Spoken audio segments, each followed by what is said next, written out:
Assalamualaikum dan salam sejahtera. Kami dari kumpulan Pujuk akan memulakan pembentangan yang bertajuk Kaitan Bahasa dan Peradaban. Saya ingin menjelaskan tentang peradaban di mana dulu banyak perbincangan para sarjana dan pemikir Timur dan Barat sejak dari abad ke-14. Menurut Mahadi Abdullah Abu Hasan dan Khadijah Muhammad Kambali pada tahun 2013, pengertian peradaban seringkali disamakan dengan pengertian tamadun yang mana merujuk kepada pencapaian dan kemajuan sesebuah bangsa dan masyarakat di mana meliputi aspek rohani dan juga jasmani. Terusnya, pengkaji bersetuju dengan Profesor Ahmad Adam dalam ceramahnya istilah civilization dalam bahasa Inggeris lebih tepat diterjemahkan menjadi peradaban dalam bahasa Melayu dan bukanlah bermaksud tamadun.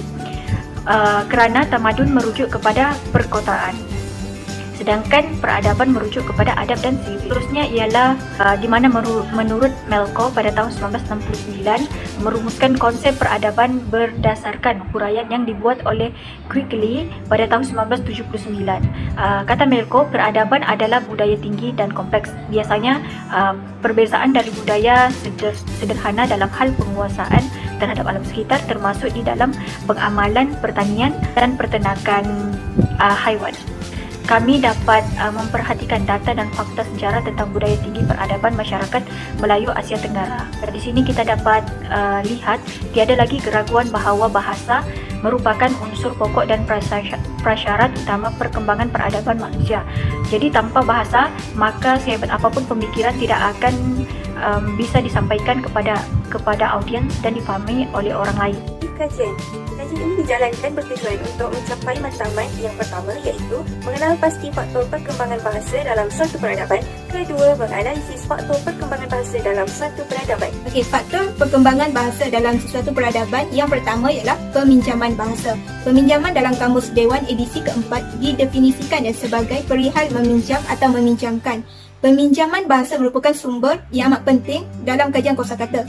Perhubungan antara pengguna bahasa yang berbeza menyebabkan bahasa-bahasa itu saling mempengaruhi antara satu sama lain. Bahasa Melayu telah menerima kemasukan kata-kata daripada bahasa asing sejak abad ke-7 lagi. Terdapat banyak perkataan daripada bahasa Sanskrit diserap masuk ke dalam bahasa Melayu. Bahasa Sanskrit dibawa oleh pedagang India yang datang berdagang di Kepulauan Melayu. Bahasa ini juga turut disebarkan oleh Sami atau pendeta agama Hindu dan Buddha yang mengembangkan kedua-dua agama tersebut kepada penduduk tempatan. Antara kosakata pinjaman daripada bahasa Sanskrit termasuklah cahaya, cedera, digarhayu, dewa dan dewi. Dalam peminjaman bahasa, terdapat dua konsep yang perlu difahami, iaitu bahasa berbudaya tinggi dan bahasa berbudaya rendah. Bahasa berbudaya tinggi ialah bahasa yang mempunyai ilmu pengetahuan yang lebih berbanding dengan bahasa berbudaya rendah. Dalam contoh ini, bahasa Melayu berbudaya rendah meminjam daripada bahasa Sanskrit yang dikatakan berbudaya tinggi. Walau bagaimanapun, terdapat situasi di mana bahasa berbudaya tinggi juga akan meminjam daripada bahasa berbudaya rendah. Sebagai contoh, bahasa Inggeris yang dikatakan berbudaya tinggi tetapi masih meminjam kata-kata daripada bahasa Melayu seperti kata orang hutan, rambutan, durian, padi dan amuk.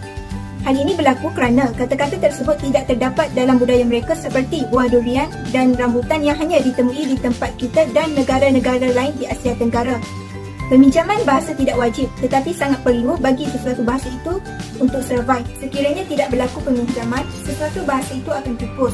Bahasa Melayu dan bahasa Inggeris masih kekal dan terus berkembang sehingga ke hari ini kerana bersifat terbuka untuk melakukan peminjaman daripada bahasa lain. Seterusnya, bahasa ilmu pengetahuan. Perkembangan ilmu pengetahuan dalam pelbagai bidang juga menyumbang kepada penyebaran bahasa yang pesat. Bakhtiar 2014-93 berpandangan bahawa ilmu pengetahuan berkembang kerana dua faktor, iaitu manusia memiliki bahasa yang membolehkan mereka berkomunikasi dalam menyampaikan maklumat serta mempunyai kemampuan berfikir berdasarkan kerangka fikiran tertentu. Bahasa Arab merupakan bahasa terpenting dalam penyebaran ilmu. Bahasa Arab juga dikatakan antara bahasa yang meninggalkan pengaruh besar dalam perkembangan peradaban manusia di dunia. Sejak abad ke-11 sehingga abad ke-13 Masihi, Eropah menyerap ilmu pengetahuan daripada peradaban Islam. Orang Barat banyak bergantung kepada sumber-sumber yang ditulis dalam bahasa Arab. Sebagai contoh, dalam bidang ilmu matematik, Buku-buku yang ditulis oleh Al-Khawarizmi akan diterjemahkan ke dalam bahasa Inggeris bagi memanfaatkan ilmu tersebut. Menurut Profesor Victor J. Katz, kebanyakan karya awal algebra di benua Eropah merupakan hasil terjemahan karya-karya Al-Khawarizmi dan penulis-penulis Arab yang lain.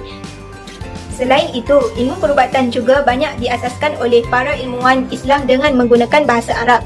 Karya-karya perubatan akan diterjemahkan kepada pelbagai bahasa demi memberi manfaat kepada umum. Salah satu karya perubatan yang penting ialah Konon Perubatan garapan Ibn Sina telah diterjemahkan ke dalam bahasa Latin dan penyebarannya dilakukan secara meluas di Eropah dalam bentuk manuskrip dan buku yang bercetak. Di samping itu, bahasa Arab juga digunakan dalam pengajaran ilmu pengajian Islam. Seperti diketahui, bahasa Arab sememangnya menjadi bahasa sumber peradaban Islam kerana Al-Quran dan Hadis diturunkan dan disampaikan dalam bahasa Arab. Segala bidang ilmu Islam seperti akidah, akhlak, ibadat dan sirah akan merujuk kepada Al-Quran dan Al-Sunnah.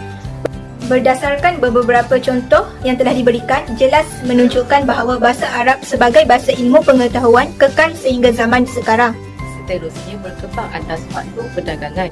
Menurut Kamus Dewan edisi keempat, perdagangan adalah perihal berdagang atau urusan berniaga antara dua buah negara atau negara-negara yang sedang maju. Contohnya, kedudukan strategik Melaka menyebabkan Melaka dikunjungi oleh pedagang-pedagang dari dalam dan luar alam Melayu. Kepelbagaian barang dagangan ini membuktikan pelabuhan Melaka sebagai emporium yang maju. Disebabkan emporium perdagangan Melaka yang bersifat sebagai pelabuhan yang cukup ketika itu telah mengumpulkan pedagang dari berbagai negara, maka mereka cenderung menggunakan bahasa Melayu dan bahasa Melayu mudah tersebar melalui para pedagang dan segala urusan perdagangan berjalan dengan lancar bila mereka mampu berkomunikasi dengan mudah. Dengan ini, jelas bahawa bahasa Melayu berperanan sebagai bahasa di luar perancangan perdagangan kerana sering digunakan oleh pedagang dan rakyat tempatan untuk berjual beli atau ketika menjalankan urusan perdagangan. Pengkaji mendapati bahawa bahasa Melayu ini telah memenuhi objektif bagi para pedagang dalam aktiviti perdagangan. Dengan itu menunjukkan bahawa penggunaan bahasa Melayu ini seiring dengan perkembangan bahasa dan peradaban pada waktu itu.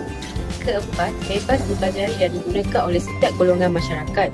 Bahasa atau language bermaksud alat yang digunakan dalam satu proses hubungan seharian manusia serta dapat melambangkan aktiviti kelompoknya.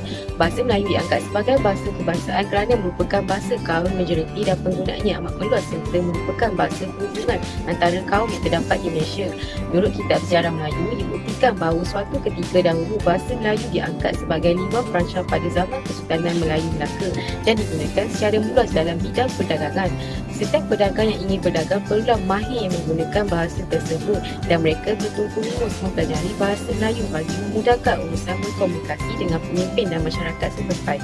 Seterusnya, struktur bahasa Melayu yang sopan dan beradab bukan sahaja menjadi bahasa kebangsaan, malahan juga turut menjadi bahasa perpaduan. Berikutnya, bahasa Melayu menjadi bahasa rasmi di Brunei tetapi ianya dikenali sebagai bahasa Brunei. Begitu juga dengan bahasa Indonesia yang pada asalnya merupakan bahasa Melayu tetapi telah diubah kepada bahasa Indonesia.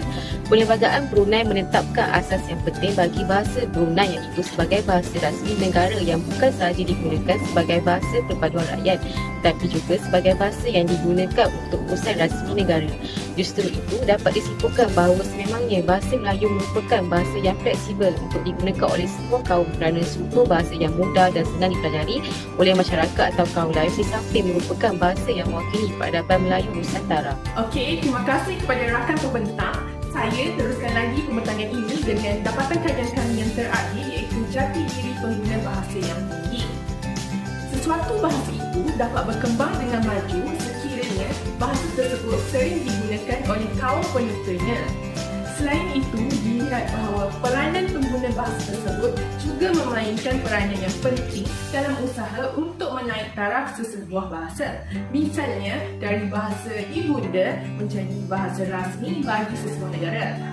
Bahasa ibunda merupakan bahasa pertama yang dipelajari oleh seseorang itu bermula dari saat dia dilahirkan sehingga dia pandai berkata-kata.